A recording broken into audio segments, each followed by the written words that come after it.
بسم الله والصلاة والسلام على رسول الله صلى الله عليه وسلم. السلام عليكم ورحمة الله وبركاته. دمانتي وإذا سلامي إن شاء الله ما توحن سمينتونا app aynu kaga warami doono qalabyada Sketchware loo yaqaano components loo yaqaano.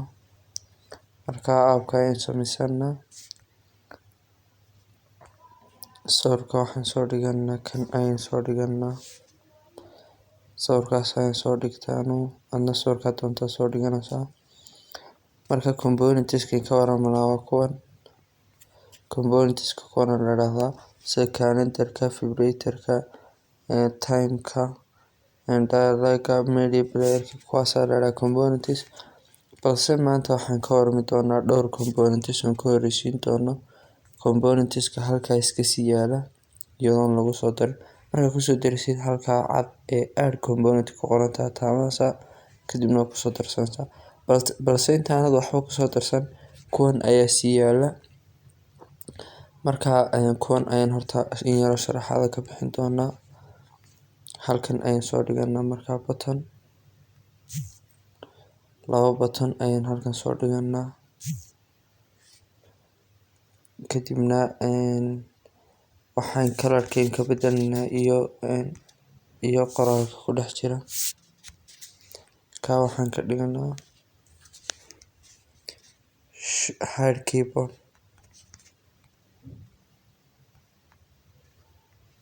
hide keyboard ba ka dhigaysaa kadibna text color-ka u sameynaysaa waa cadaan text-kuna way afarteeda waaweyne background-kana waxay nooga dhigaysaa casaan. intaa marka qabato kan ka hooseeya isna waxaad ka dhigaysaa show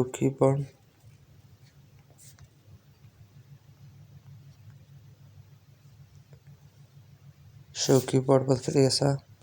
halkan text-kana waxaad ka dhigaysaa Fadlan badiyo waaweyne sidii kii hore text color-kana white background-kana akhtar.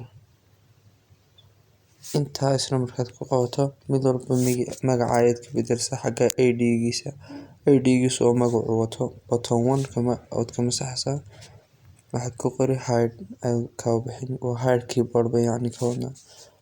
kan hoosena waxaan u bixinaa show. magacyada haddaad doontid button 1 iyo button 2 way iskaga daysan kartaa balse waxaan u kala bedelisaan ugu kala karto. marka hide keyboard lagu dhufto components-ka isticmaalna on click hide marka on click lagu dhufto hide waa button-ka magaciisa. marka components-ka maanta waxaan sharaxnaa hide keyboard iyo show keyboard labada components ee halkan yaal.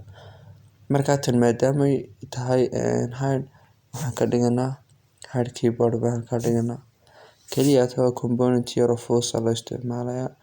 kan kale show keyboard-kana waxaa marka lagu dhufto on click waxaa show keyboard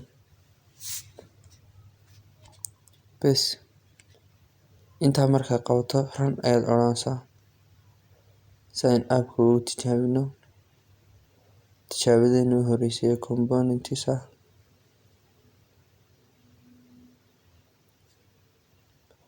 install ba kadibna oranaysaa kadibna dhan waad ka soo bixi ama open baad oran kartaa balse anu halkan ayaan ka kaleeyaa app-keeni components imika ayuu halkan soo galay waad ku dul dhufanaysaa. marka imika hide keyboard way tahayba oo keyboard-ku qarsoon waxaan taabanaa show keyboard taas ayaan taabanaa wayna tusi keyboard-ki hide ba oranaysaa uu ka qariyay show keyboard oo ku tusay hide.